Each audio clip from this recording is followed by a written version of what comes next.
Muchas gracias. ¿Se oye con el micro? Sí, se oye. Bueno, quiero empezar agradeciendo a la sociedad y a los organizadores del curso por darme la oportunidad de dar esta charla, pero voy a robar 2 minutos de mi tiempo y voy a hacer un agradecimiento extensivo. Nunca agradeceré bastante que en un momento determinado mi camino se cruzara con el de Mónica de la Fuente. Inicialmente, cuando estábamos en la universidad, ella en biología, yo en medicina, codirigiendo unos programas de doctorado, y luego cuando Mónica me agarró de la mano y me trajo a la Sociedad Española de Microbiota, Probióticos y Prebióticos, donde descubrí un grupo de gente que, como ya han visto estos días, son excelentes científicos y mejores personas, donde además me encontré muy bien acogido. Así que gracias a la sociedad, gracias Mónica. ¿Vale? Y sin más preámbulos, vamos a empezar a hablar del sistema inmunitario, microbiota, probióticos, a ver qué relación pueden tener. Como bien sabéis, el sistema inmunitario es un conjunto de moléculas, células y tejidos cuya función principal es defendernos frente a los patógenos extraños. En ese trabajo tienen que cumplir una norma, y es preservar lo propio. No pueden atacar a los componentes propios. A veces esa norma la rompen y aparecen enfermedades autoinmunes.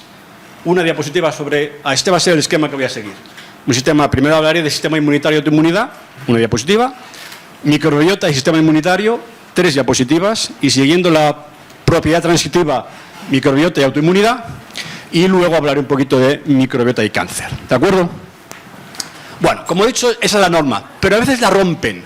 La rompen por mecanismos que no se conocen bien. Hay factores ambientales, factores genéticos, hay varios mecanismos que intentan explicar la aparición de estas enfermedades autoinmunes. Lo que ocurre es que el sistema inmunitario crea anticuerpos o crea células que reconocen antígenos propios. Y en función de la distribución tisular de estos antígenos, se habla de 2 grandes grupos de enfermedades autoinmunes. No organoespecíficas, porque el antígeno que sirve de diana está ampliamente distribuido, hablaremos de una de ellas, que es el lupus, o bien órganoespecíficas, donde el antígeno está confinado a un tejido en concreto.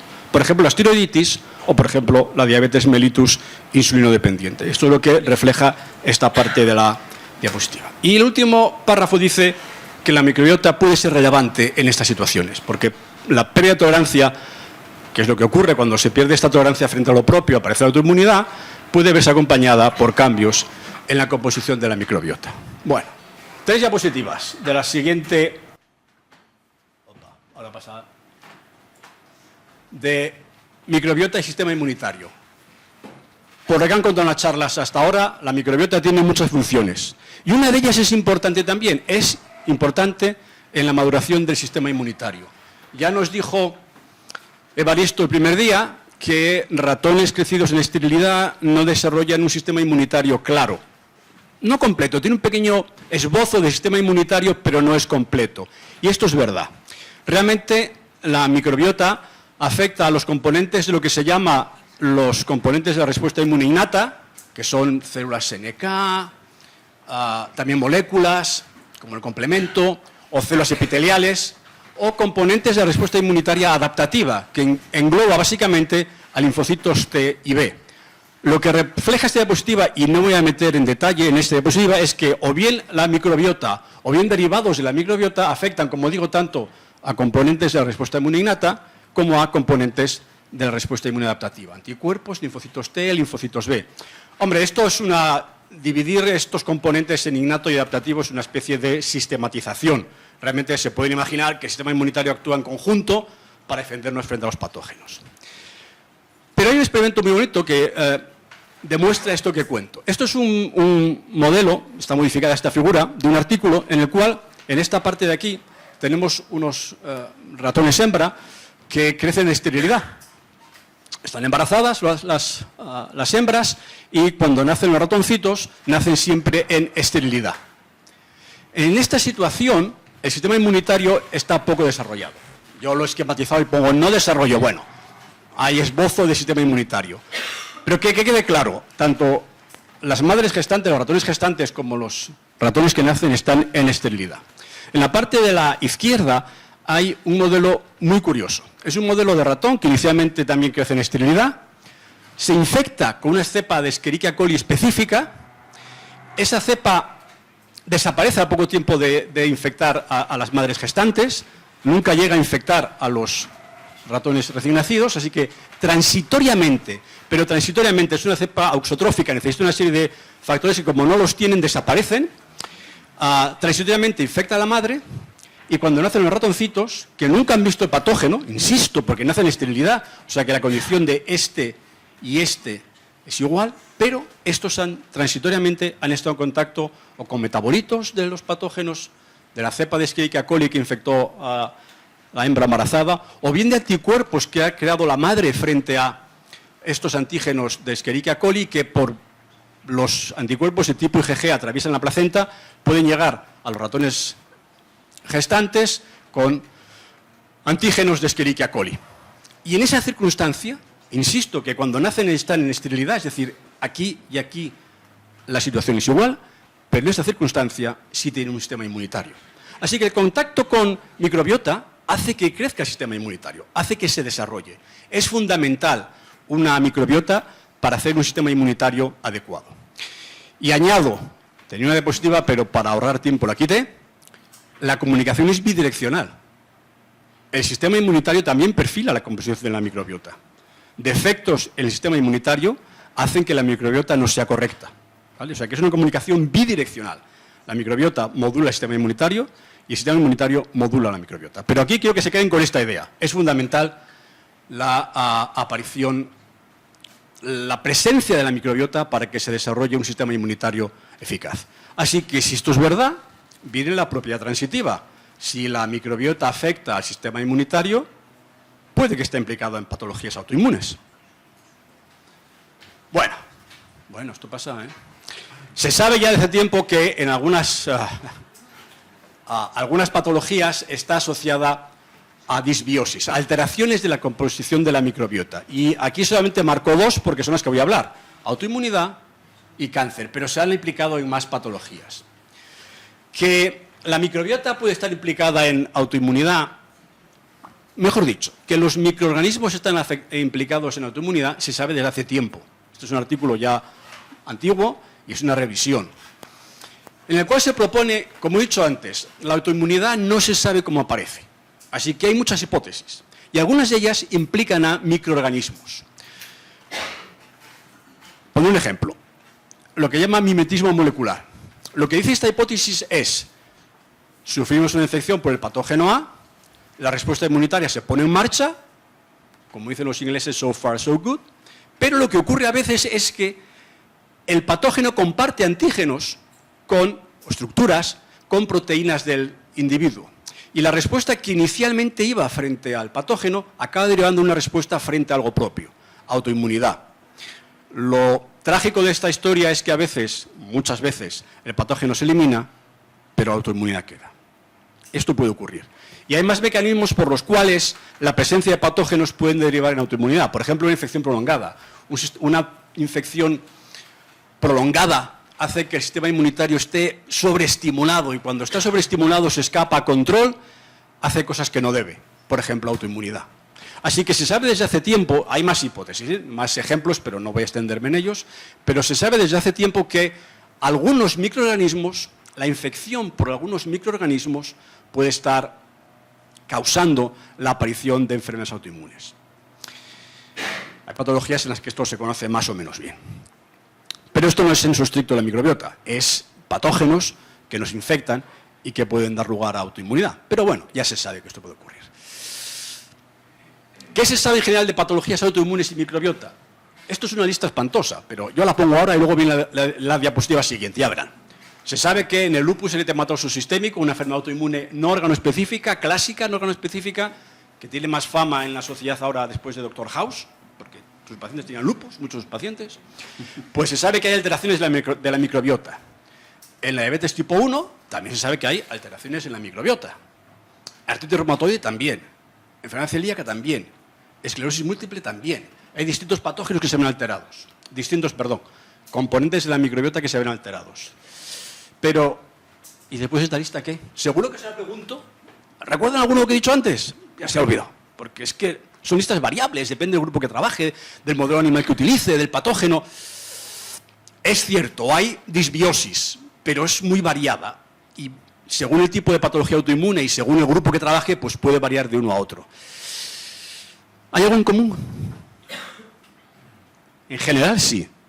Hay dos parámetros en común, dos aspectos en común.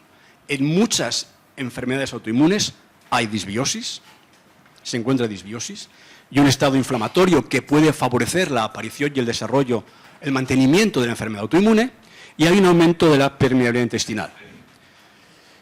Eso favorece la translocación de bacterias, una inflamación tisular, y entonces se perpetúa el daño inmunitario. El sistema inmunitario no está bien regulado y eso conlleva a una respuesta anómala y, por tanto, se perpetúa la enfermedad autoinmune. Y estos sí que son dos parámetros comunes, disbiosis y permeabilidad. Independientemente de que en ratones de este tipo sea Prevotella, en ratones de este tipo sea otro, en común tienen esto. Así que es cierto que esto puede ocurrir, que la disbiosis esté asociada con la autoinmunidad. Es más, no hay duda al respecto. Y he elegido dos patologías para hablar un poquito de la relación de disbiosis y microbiota y autoinmunidad. He elegido una patología no órgano-específica, como es el lupus, y una patología órgano-específica, como es la diabetes. Vamos a hablar de las dos un poquito. Lupus es un paradigma de enfermedad autoinmune. Como pone en uno de los artículos que utilizo de vez en cuando para las clases, tiene que cumplir 4 de 11 criterios. Los clínicos de la sala que me corrijan si me equivoco.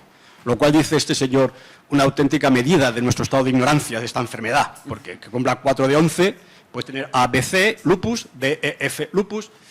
Bueno, tiene lesiones multiorgánicas y anticuerpos antinucleares. En clase siempre le pregunto a los alumnos, ¿esto qué es? ¿Qué es eso? Esos son núcleos celulares, no son células enteras, son núcleos celulares. Y esta es la imagen que se obtiene cuando se analiza el suero de un paciente con lupus sobre un determinado sustrato. Anticuerpos antinucleares. Esto es lo que es característico del lupus. Hago un pequeño inciso. Aquí hay una magma de proteínas en el núcleo. Y aunque la imagen sea única, tiene el núcleo de la célula, a lo mejor cada paciente de lupus reconoce un antígeno distinto.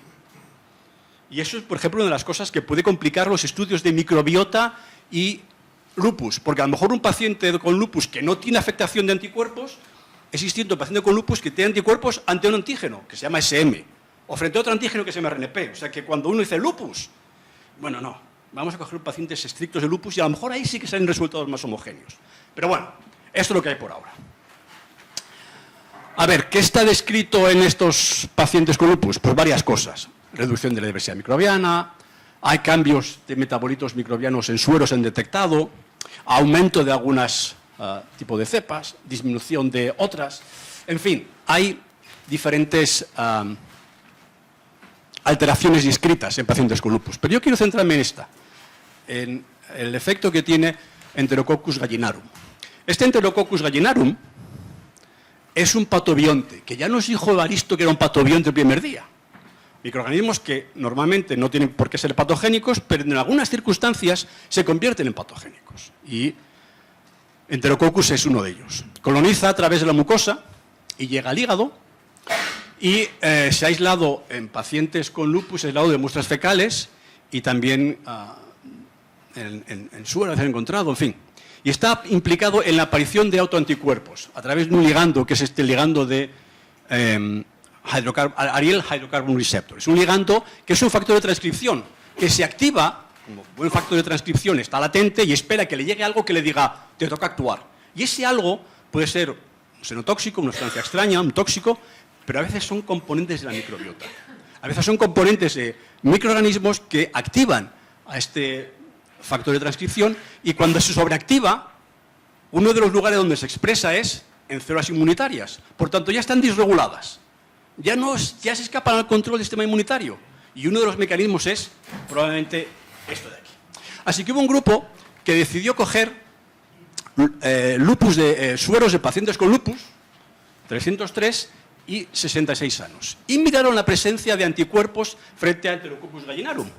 Y miraron la presencia de anticuerpos antinucleares, los que les he puesto antes. Y lo que encontraron, solamente pongo una diapositiva del trabajo, es esta.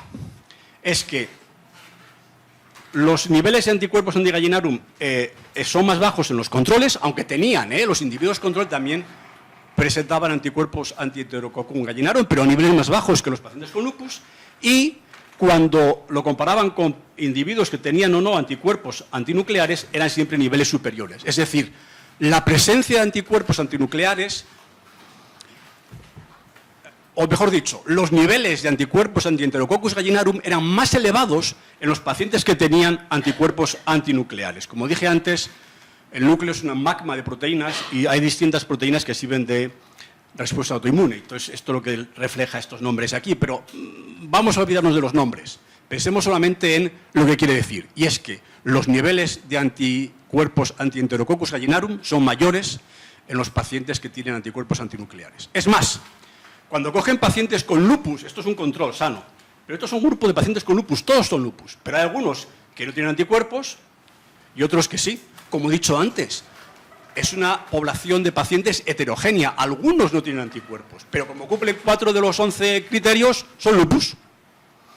Bueno, pues cuando comparan la presencia de niveles de anticuerpos anti-Enterococcus gallinarum, insisto, en pacientes con lupus, unos sin anticuerpos y otros con anticuerpos, los niveles de anti-Enterococcus son más elevados en los pacientes que tienen anticuerpos. Corolario, la presencia de anticuerpos antinucleares se asocia con mayores niveles de anticuerpos anti-Enterococcus gallinarum. Es decir, que lo que se inicia como una respuesta frente a Enterococcus, de alguna manera deriva en la aparición de anticuerpos antinucleares. Bueno, estos son un resumen de ensayos clínicos utilizando probióticos, simbióticos o trasplante fecal de pacientes con lupus, puesto que se ve que las alteraciones de lupus presentan disbiosis, el paso siguiente es modulemos la respuesta o la composición de la microbiota. ¿Cómo se puede modular? Como han dicho a lo largo de todos estos días, con probióticos o con simbióticos o con trasplante fecal. Pero yo no voy a meterme con detalle de los trabajos, sino que sencillamente quiero que sepan que se han modulado la respuesta modulado la presencia de microbiota con estos 3 tipos de tratamiento. Pero hay uno que quiero contar, un poquito especial, que es la siguiente diapositiva, porque me parece muy original. Es un trabajo hecho por este grupo de aquí, el grupo de Weiner. Howard Weiner está en Harvard y es un científico, a mí me parece que es muy original, tiene unas aproximaciones no solamente a microbiota, sino también tiene cosas de tolerancia oral, de trasplante, hace películas de cine, con Martin Landau, los lleva a festivales, gana festivales. Bueno, es algo... Y este tenía un modelo animal de otra enfermedad autoinmune no órgano específica. Podría no decirlo, puede decir que esto es el lupus, pero realmente es de un modelo animal de esclerosis múltiple, que también es una enfermedad no órgano específica. Pero si quieren, para simplificar, podemos seguir. Esto que les cuento ocurre en lupus. Ya les digo que el trabajo es en modelo animal de esclerosis múltiple. Bueno, pues Weiner y el grupo vieron que había unos microRNAs en heces de los animales que tenían un brote de la enfermedad. Esta esclerosis múltiple, como saben, en humanos cursa con brotes, momentos de brotes y momentos silentes. Bueno, pues en el modelo animal, cuando había brotes, en las heces de estos ratones encontraron un microRNA. El microRNA son cadenas cortas de RNA que modulan la expresión génica, por un mecanismo que no vamos a explicar ahora, no viene a cuento. Basta con saber que son cortas cadenas de RNA que modulan la expresión de genes. Bueno, pues lo encontraron en las heces de estos ratones con un brote de la enfermedad. Y ese microRNA provenía de células dendríticas, células del sistema inmunitario, de las innatas. Y lo que hacía este mRNA es que se secretaba y era específicamente, o actuaba específicamente sobre Akkermansia mucinífera. Y lo que hacía ese microRNA es favorecer la activación de la galactosidasa, lo que permitía a Akkermansia utilizar la lactosa que ve en medio y crecer sobre todas las demás. Ven que aquí está en verde, azul, verde, rojo, azul, aquí mucho más verde. Porque Akkermansia se ha beneficiado de este microRNA. ¿Qué ventaja tiene eso sobre el sistema inmunitario? Pues que Akkermansia produce una serie de metabolitos que favorecen la aparición de células reguladoras inmunocompetentes con capacidad reguladora. Se produce TGF-beta, que es una citoquina con capacidad inmunoreguladora. Se producen células T con capacidad reguladora y lo que entienden todo eso es a restablecer el sistema inmunitario de la mucosa. Así que el paso siguiente que hizo Weiner en este modelo animal fue purificar estos microRNAs y cuando se los daba a un animal que estaba en brote, el animal mejoraba. Así que lo que él proponía es, Lo que hace el sistema inmunitario es detecta una anomalía, hay una alteración de la microbiota, hay una patología, manda una señal en forma de microRNA, ese microRNA es captado por Akkermansia, sobrecrece sobre las demás y Akkermansia es beneficiosa para el sistema inmunitario, favorece la aparición de células T-reguladoras y restaura el sistema inmunitario y decae la inflamación. En modelos animales funciona muy bien. ¿Hay que pasar a humanos? Sí, pero bueno, a ver cómo purificas el microRNA, a ver a quién se lo da. Pero el sistema funciona muy bien y es muy original esta aproximación. Le digo que Weiner, yo cuando sea mayor quiero ir con él. Bueno, aquí acabamos con el lupus y pasamos a la diabetes. La diabetes tipo 1 es un desorden endocrino, insulinopenia, hiperglucemia, tiene una etiología autoinmune, tiene anticuerpos, anticuerpos frente a la insulina, frente al islote de Langerhans. Hay insulitis, que hay un infiltrado de linfocitos T en el páncreas. Y una vez más, en clase preguntó, ¿esto qué es? ¿Qué es esto? Médicos de la sala. Esto es un corte de páncreas. Y esta es la tinción que se obtiene cuando se analiza el suero de un paciente recién diagnosticado de diabetes y tiene anticuerpos anti-islotes de Langerhans. Esto es un islote de Langerhans. Las células beta productoras de insulina están agrupadas en el islote. Hay una parte exocrina del páncreas, que es la parte oscura, y la parte endocrina está acumulada en islotes. La inmensa mayoría de las células del islote son células beta productoras de insulina. Un individuo recién diagnosticado de diabetes presenta este anticuerpo. Y esto se ve esta imagen. No en todos, pero se ve esta imagen. De todos modos, quedaros con la imagen. Volveremos a esto dentro de 5 diapositivas, ¿vale? Además tiene relación familiar, lo cual habla de un factor genético.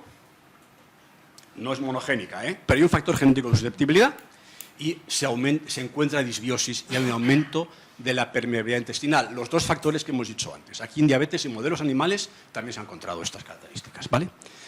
Bueno, hay modelos animales, sí, en los cuales se encuentra otra lista horrible, porque cuando salgamos de aquí seguro que ya no nos acordamos de ella. Algunos modelos animales que tienen diabetes hay un aumento de bacteroides, otros modelos animales que son resistentes a diabetes hay disminución de lactobacillus, en fin. ¿Y en humanos qué se sabe en humanos? Pues hay esto, aumento de bacteroides en pacientes y en sanos hay bacterias productoras de ácido graso de cadena corta. Y hablo aquí de humanos, estudio caso control con factores HLA-DQ de riesgo. Factores genéticos de riesgo, ¿vale?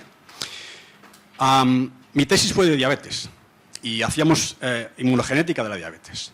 Y en aquella época se hacían unos estudios de inmunogenética y hay un parámetro que mide la asociación de un factor genético con la aparición de la enfermedad. Y ese parámetro se mueve entre 0 y 1. 1 es asociación absoluta y 0 que no hay nada de asociación. Bueno, pues cuando yo dejé la diabetes, de trabajar en diabetes, el valor de los marcadores que utilizábamos era de 0,87, que no está mal, ¿eh? Sobre 1, 0,87 no está mal. Así que hay marcadores bastante fiables. Volveré a ello dentro de 4 diapositivas. ¿Vale?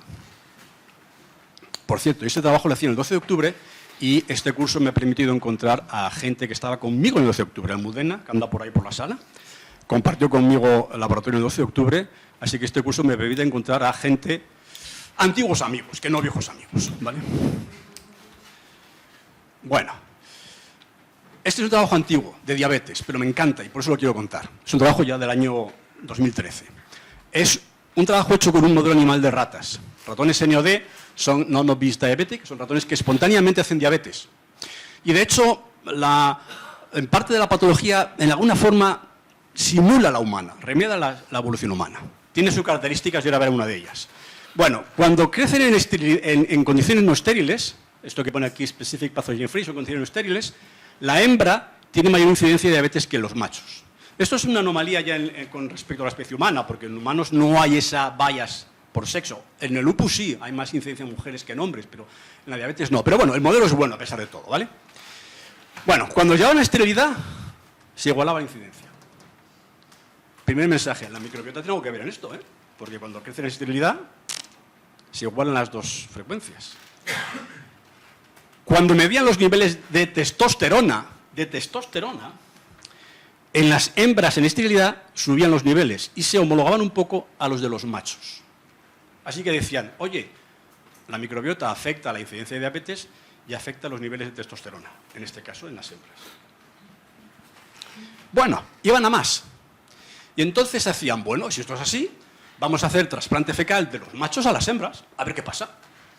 Y cuando hacían eso, la incidencia de diabetes se modulaba, es decir, cuando cogían de un macho y le hacían un trasplante fecal a la hembra, disminuía la frecuencia de la diabetes, dependía un poco de la edad del macho.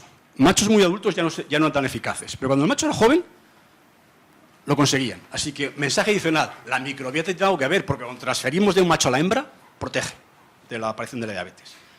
Y aquí tenemos también la incidencia de la diabetes. Esto, perdón, aquí miden niveles de testosterona. Aquí miden niveles de testosterona. Cuando trasplantaban del macho a la hembra, subían los niveles de testosterona, que es lo que vimos antes, que subían los niveles de testosterona. Así que aquí corroboraban que al trasplantar de macho a hembra, subían los niveles de testosterona. ¿Y la diabetes qué? Cuando transferían de hembra a hembra o una hembra no manipulaba, no pasaba nada, pero cuando transferían de macho a hembra, la incidencia de diabetes bajaba. Así que tiene algo que ver. ¿Y qué pasa con la autoinmunidad? Estos grupos medían anticuerpos antiinsulina, no antislote de Langerhans, como puse yo antes, sino antiinsulina. Pero la antiinsulina se mide por una técnica que no permite hacer fotos, es muy fea de ver, ¿vale? Pero bueno, está muy bien. Y cuando hacían esto, veían también que los niveles de anticuerpos en las hembras bajaban. Mensaje final. La microbiota del macho aumenta el nivel de testosterona en la hembra, reduce la incidencia de diabetes y reduce la aparición de autoanticuerpos. ¿Vale? Así que, claro que tiene que ver la microbiota en la aparición de la enfermedad. Bueno, estos son una diapositiva también muy larga de ensayos clínicos para que hay la referencia, la pueden buscar y la pueden ver. Y ahora aquí llega la diapositiva que les he dicho. Recuerden lo que hemos visto de diabetes, de genética y de... A ver, yo soy el noveno de 10 hermanos. Si mi hermano mayor tuviera diabetes, ¿voy a tener diabetes yo? ¿Sí o no? Es un riesgo que hay que saber. He dicho antes, el anticuerpo antislote de Langerhans aparece en individuos recién diagnosticados. ¿Por qué insisto en ello? Porque al cabo del tiempo desaparecen. Porque el sistema inmunitario es tan eficaz que quita todas las células beta del individuo, se manifiesta la enfermedad y cuando al cabo de un par de años después medimos en un paciente los niveles de anticuerpos son 0. Pero no porque lo tenga, sino porque ha caído la respuesta inmunitaria. A este paciente se le trasplanta un páncreas y vuelve a reactivar la respuesta. Así que, ¿en qué nos serviría? Nos serviría en familiares de primer grado no diabéticos, pero que la pregunta es, ¿van a ser diabéticos? Es lo que digo con esto. Bueno, tratamientos, ¿cuándo y a quién? Tratamiento que modular la microbiota con los ensayos la tabla espantosa que he puesto antes de ensayos clínicos. ¿A quién se le da? Porque no es lo mismo el lupus que la diabetes. Cuando un diabético ya está recién diagnosticado y ya tiene años de evolución, los pediatras me lo pueden decir, no hay nada que hacer. Las células beta están eliminadas y no hay nada que hacer ya. La pregunta es, ¿podemos hacer algo por el que no es diabético? Esto es un esquema de un libro, pero que puede ser perfectamente sacado de mi tesis. Y vuelvo a la pregunta de antes, soy el noveno de 10, el mayor es diabético, que no lo es. Yo voy a serlo.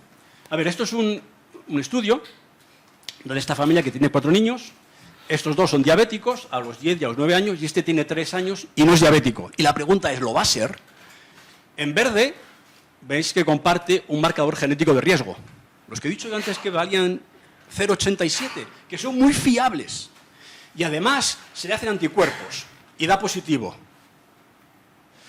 Está sentenciado, casi seguro, va a ser diabético. No lo es, pero lo va a ser. Cuando yo estaba en el hospital y dejé el hospital, lo último que hice fue recolectar pacientes para un ensayo que había entonces de nicotinamida. Había un ensayo con nicotinamida para evitar el daño de las células beta. Es decir, un individuo de estos que todavía tiene una función beta suficiente, porque no manifiesta la enfermedad, podemos hacer algo para evitar esta lesión. Y en aquel momento se daba nicotinamida. Hay otros, los pediatras del 12, por ejemplo, los ponían a dieta inmediatamente a estos niños. No soy diabético, pero a ver si poniendo una dieta conseguimos que retrase la aparición de la enfermedad. Y la pregunta que yo me hago ahora es, ¿habría que aplicar modulación de la microbiota a estos que ya son diabéticos? Probablemente no tenga ningún efecto. Pero en este será el adecuado.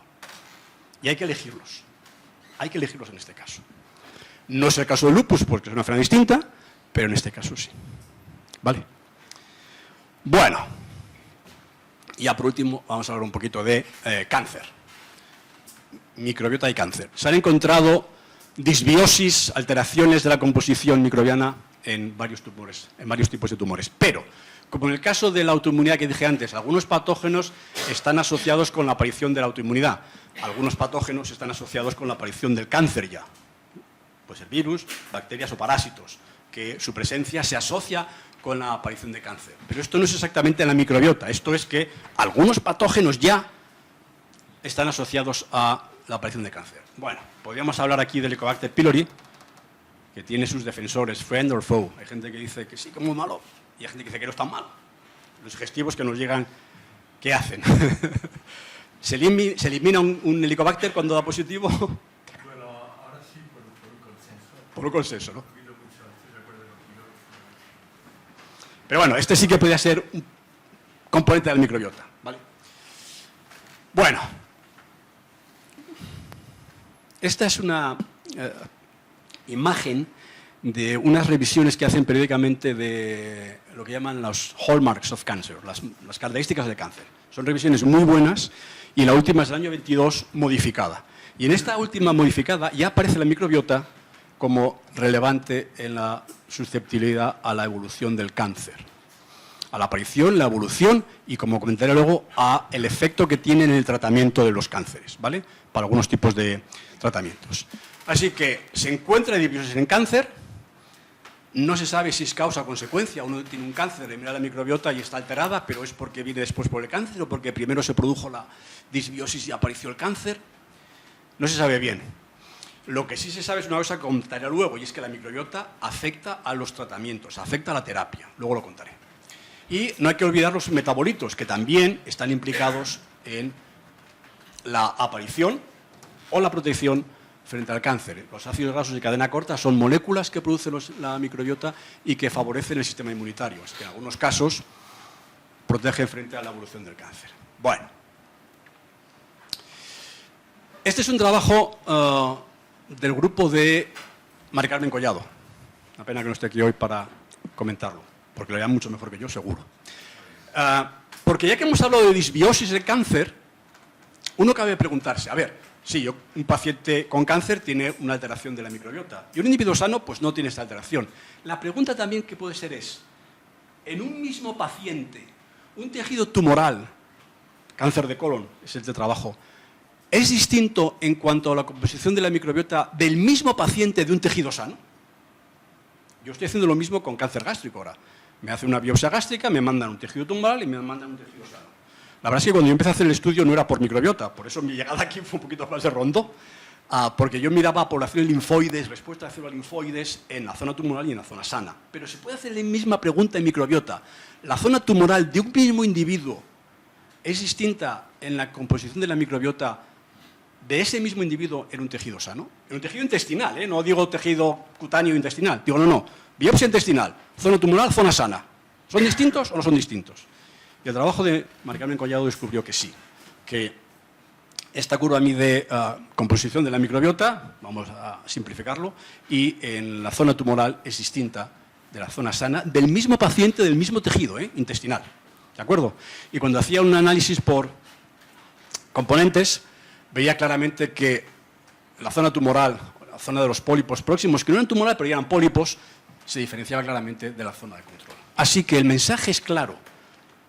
Por lo menos en este caso de cáncer de colon, la composición de la microbiota difiere en un mismo individuo, en la zona tumoral y en la zona sana, del mismo tipo de tejido. No estamos hablando de tejidos distintos, ¿de acuerdo? Yo estoy haciendo lo mismo con cáncer gástrico, no quiero traerlo aquí porque lo tengo todavía muy preliminar y también vemos diferencias en la zona tumoral de la zona no tumoral del tejido gástrico. Bueno, siguiendo con esta revista, con esta revisión, tenía esta siguiente figura. Recordad que antes marcaba esta zona de aquí y ahora la amplía, dice, la microbiota modula el tumor, el crecimiento, la inflamación, la evasión del sistema inmunitario, la inestabilidad genómica y la resistencia a terapia. Y es lo que quiero hablar ahora, un poco de resistencia a terapia. A ver, que la microbiota pueda afectar la quimioterapia de los tumores no me parece tan extraño de entender. Porque, bueno, es un fármaco, la microbiota lo puede modular, lo puede deshacer, lo pueden activar y entonces a lo mejor resulta que por mucho que le des, el paciente no responde. Siempre cuento el caso, quedan 5 minutos, siempre cuento el caso de la primera vez que yo iba a hablar de esto, fue un investigador que estaba en Estados Unidos que hacía líneas celulares tumorales y les echaba fármacos anticompuestos frente al tumor. Y todas eran sensibles, excepto una. Una, nada, resistía a los fármacos. Digo, seguro que la línea produce un factor de protección. Empezaron a hacer bioquímica, pero vamos, altísimo nivel. Llevaban como 1 año y medio, no sacaban nada. Entonces, un día desesperado pasa por su laboratorio un compañero de una sala, de un laboratorio cercano, un microbiólogo, claro, microbiólogo tenía que ser. Le mira y dice, ¿eso es micoplasma? ¿Tienes micoplasma ahí? Dice, no me lo puedo creer. Limpia el micoplasma, echa el fármaco, ¡pum!, sensible al fármaco. Contamina las demás líneas con micoplasma, todas resistentes al fármaco. O sea que eso no me cuesta creerlo. Lo puedo entender. La inmunoterapia, esa me cuesta un poquito más. Pero se hace, y se sabe. Así que el microbioma afecta al metabolismo de las drogas, afecta a la inmunoterapia, y ahora voy a hablar un poquito de inmunoterapia, que soy inmunólogo, voy a hablar un poco de inmunoterapia, y también es relevante los metabolitos que pueda producir. Antes de hablar de inmunoterapia y los efectos que puede tener, hay que dar una pequeña noción de la inmunoterapia, porque a lo mejor habéis oído hablar mucho de los ICI, los Immune Checkpoint Inhibitors, los inhibidores del punto de control, importantes en inmunoterapia. Vamos a esta parte de aquí primero.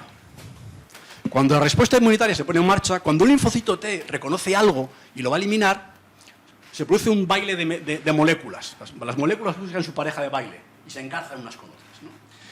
Pero claro, el sistema inmunitario no puede estar permanentemente activado, porque eso es malo. La inflamación permanente es mala. La inflamación transitoria no, pero la permanente es mala. Puede producir autoinmunidad, entre otras cosas. Entonces, el sistema inmunitario tiene unas moléculas que se engarzan entre sí y decae la respuesta. Entre ellas, esta que se llama PD1 con anti-PDL1 o esta CTLA4 con CD80. Así que a alguien se le ocurrió pensar, ¿y si doy anticuerpos frente a esto? ¿Hago que la respuesta inmunitaria no decaiga?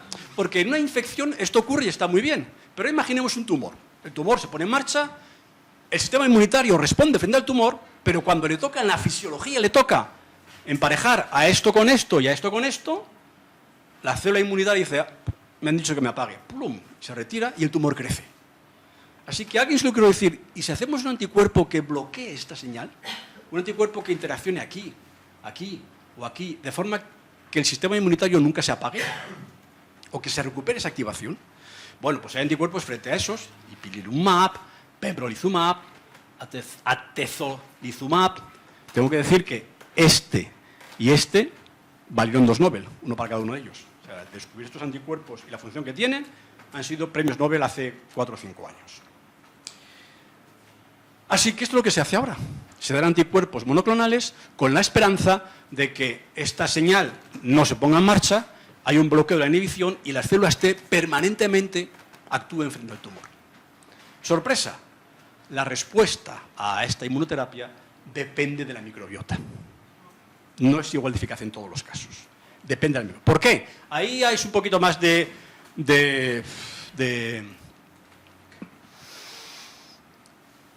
pensar qué puede ocurrir. Esta es la situación que ocurriría en un intestino normal, con eubiosis. La terapia, si hay que darla, respondería bien, pero cuando hay una disbiosis, esta inmunoterapia no es eficaz. No es eficaz porque probablemente, como están haciendo una disfunción de la respuesta inmunitaria, estos anticuerpos que estamos añadiendo, que además tendrían que colaborar con el resto de los componentes del sistema inmunitario, como se ve alterado por esta disbiosis, pues hace que esta terapia no sea eficaz. Así que, si esto es cierto, lo que sigue es modulemos esta disbiosis con probióticos, prebióticos, trasplante fecal, antibióticos, ácidos biliarios secundarios, a ver si conseguimos revertir esa disbiosis y que la inmunoterapia sea eficaz. Y de hecho, en modelos animales donde se ha hecho esto ya ha funcionado. Modular la microbiota hace que la inmunoterapia sea más o menos eficaz. Se han utilizado probióticos, prebióticos, voy a hablar un poquito de este, posbióticos, antibióticos, trasplante fecal. ¿Por qué cuento este? Porque me parece muy original también. Este es un probiótico que está formado por, son unas bolas que tienen un fármaco frente al tumor y esas bolas van recubiertas de inulina y se hace un gel. Entonces, mete un gel y se hace una matriz. Se da al paciente, entonces el gel se deposita sobre el epitelio intestinal o gástrico. La inulina es degradada por las bacterias beneficiosas, digamos, lo comentaban ayer, eran beneficiosas. Se producen ácidos grasos de cadena corta que son inmunoestimulantes y favorece la aparición de una respuesta inmunitaria adecuada. Y además, en estas bolitas iba el fármaco, este Oxa, de un nombre también, Oxa-HMI. Bueno, pues ese fármaco se libera también cuando la inulina es degradada. Así que cuando las bacterias beneficiosas de esta zona de la mucosa degradan este gel, se consiguen dos cosas. Uno, aparecen ácidos grasos de cadena corta, beneficiosos, y dos, se libera el fármaco. ¿Dónde toca? En la mucosa, porque el gel, por eso se ha puesto aquí encima. Entonces, el fármaco se deposita ahí directamente. Pero hay más aproximaciones, como digo, probióticos, prebióticos, posbióticos, antibióticos y, por supuesto, trasplante fecal. Si hay individuos que responden bien a la inmunoterapia, el mensaje es, cojamos sus heces, trasplantémoslas a los individuos que responden mal a la inmunoterapia. Pero de trasplante fecal, ayer ya hubo una charla por Rosa y bastante buena. Total, estos son los ensayos clínicos que hay en modulando la microbiota en cáncer. No voy a mirarlos porque ven que son muchos. Y mensaje. En autoinmunidad en cáncer hay disbiosis. Hay que dilucidar bien los mecanismos subyacentes para comprender en relación con la patología. Hay que establecer tratamientos modulando la microbiota, pero, como dice Weiner en ese artículo, los mecanismos por los cuales la microbiota modula la respuesta inmunitaria son difíciles de entender y necesitan más investigación, lo cual es muy entretenido porque así podemos hacer cosas. Y nada más. Muchas gracias.